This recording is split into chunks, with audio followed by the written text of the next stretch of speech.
İrlandiya Tashqi ishlar ministrligi Xitoy elchixonasi poytaxti Dublindagi soqchi mulozimat punktini taqashga buyurgan. Buningdan burun Gollandiya Tashqi ishlar ministrligi mazkur davlatdagi Xitoy soqchixonalari haqida tekshirish boshlanganligini e'lon qilgan edi.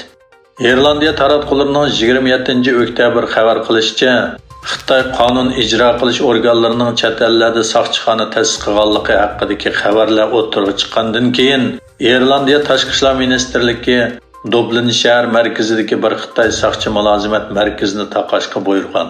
Egilishicha, Fuju Chetel soqchi mulozimat punkti bu yilning 5-ida Dublin shahar markazidagi Kafil ko'chasida ochilgan. Bexatarlik muhofizlari nomli bir kishilik huquq tashkiloti e'lon qilgan dokladda aytilishicha, Dublindagi bu soqchi punkti Cheteldagi Xitoy qonun ijro qilish ishxonalari to'rining bir qismi bo'lib, bu soqchi punktlardan ba'zilari Xitoy ko'chmanlarini yurtiga qaytishga ko'ndirgan. Ularning ba'zilari jinoiy ayblashlarga duch kelgan. Xitoyning atalmış yuqumni nolga tushirish bahonasi bilan oilaga qamab osh qo'yish yoki so'lab davolamay tashlab qo'yish qilmishi Sharq Turkiston xalqiga ro'yi sog'lomlik va jismoniy sog'lomlik jihatda ig'ir ofat bo'lgandan boshqa, chorvachilarning egi-chaqisiz qolgan chorva mollarining o'lib ketishiga sabab bo'lgan.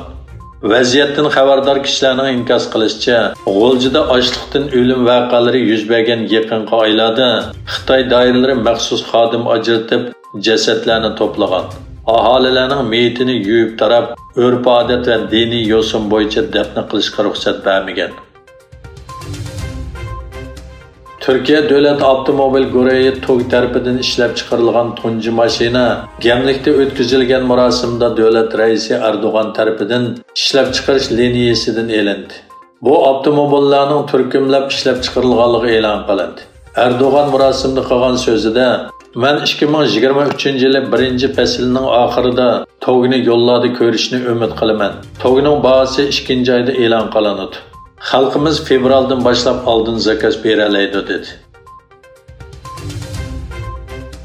Amerika Tashqi ishlar ministri Antony Blinken Rossiyaning Qora dengiz ochliq tashabbusi kelishimidan chekinib chiqqanligidan afsuslanganligini bildirdi va Moskvani bu harakatni davomlashtirishga chaqirdi.